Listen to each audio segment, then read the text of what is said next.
This video will be titled Why I Glaze Anaxa.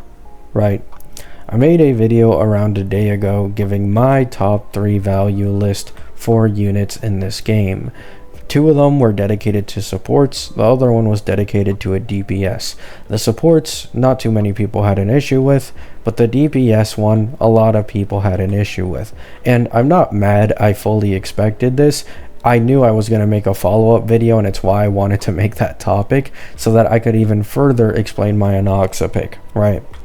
So, the reason I have Anaxa as the highest value DPS unit in this game, even though he isn't the strongest DPS unit, is because I am talking pure value, right? This is someone who doesn't get that too much of an increase from Eidolon vertical investment or his light cone. So his performance at E0 S0 is very comparable to even high investment Anaxa's for, his own Eidolon and light cone vertical investment. And on top of this, he synergizes very well with basically all the supports this game has to offer. He can use Tingyun and RMC just to clear all endgame content that this game has to offer. He is good in pure fiction, he is amazing in APOC, and he is good in MOC. Truly, he is a jack of all trades, right? And it's because of this versatility that he is so highly valued in my eyes. Even if he isn't the strongest DPS currently, he has the advantage of kind of having no best in slot supports, so every new support release is kind of a buff for him most of the time, which is very good when instead of it being incentivized to go into a DPS's Eidolons like Phaenon's vertical investment, and instead you're incentivized to go for supports, it's much better value for anyone's account to be constantly picking up the newer supports than it is to keep wasting your pulls on a DPS's Eidolons that you will not be able to take advantage of going into the future, right, for other teams and other things. So Anaxa incentivizing you to vertically invest into newer supports instead of his own Eidolons and light cone investment is value in of itself, right? And then to add on top of this, Hoyo is very clearly going a different direction with supports in Amphoreus. RMC, Tribby, both are damaging characters, and even Saridra kind of has a bit of sub DPS capability herself, so they're very clearly playing around with supports who are also able to have a decently high damage output.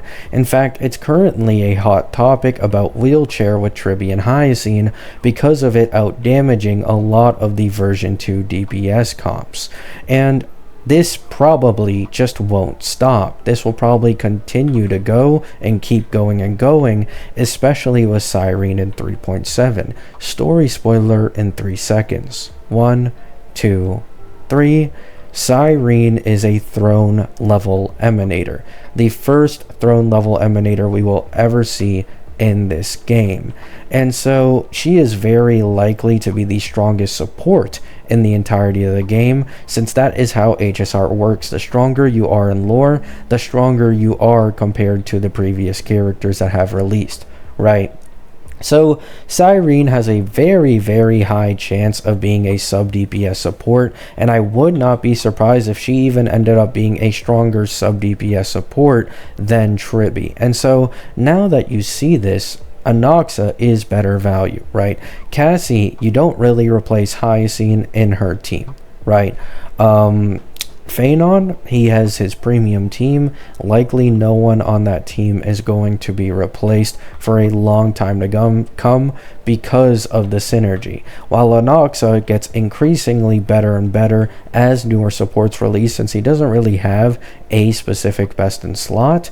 And if you do choose to go into his Eidolon vertical investments such as E1 and E2, you'll notice that his E1 and E2 are defense reduction on enemies and res pen for the weaknesses he implants. So if you run a full sub DPS comp with Anaxa as the main DPS dealer with, like, let's say Sirene, Tribby, and Hyacine, it would be incredibly fucking broken with Anaxa's vertical investment, depending on how much damage Sirene does. Because if Hyacine and Tribby alone can outdamage some version 2 DPSs, imagine Hyacine, Tribby, and Sirene. Yeah, That sounds stupid, doesn't it? Right? And so this is why I have Anaxa as the highest value DPS in the game, right? He has technically the best Eidolon investment in terms of value for a DPS, because it's res pen and defense reduction, which will go towards buffing the rest of your team for the future, right? For any other damage dealers you ever put onto the team. And this also allows him to buff the rest of his team while being the main damage dealer among 3 other damage dealer in a team, right? So that's all I wanted to say. This is why I glaze Anaxa a lot. He simply does have the best value of any Ampho DPS.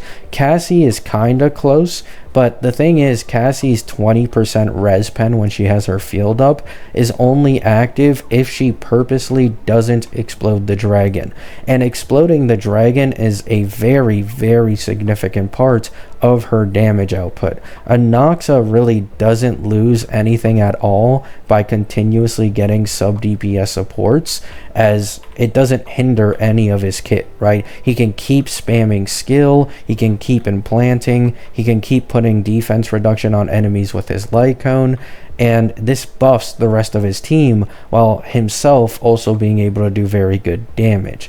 Now, does this mean that, you know, Anaxa will certified be the best value DPS in Ampho? No. At the end of the day, it's my list, and this is simply my theory and my reasoning for why I glaze Anaxa and have him as my highest value DPS in the game.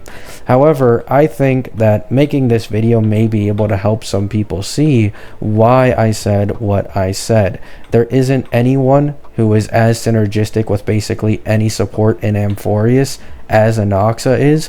His vertical investment is targeted towards team buffing and not just himself, even though it also increases his own damage.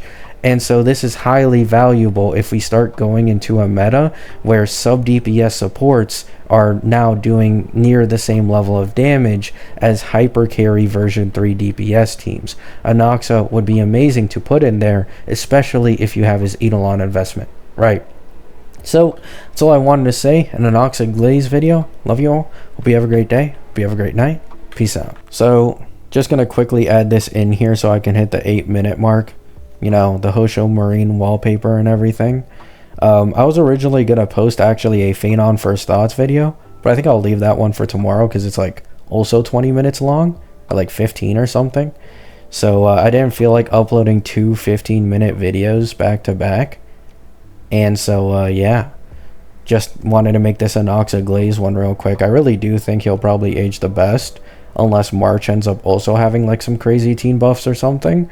I don't think she will, though. I think Anaxa is just quite versatile, right? That's it. Hope you all have a great day. Hope you have a great night. Peace out.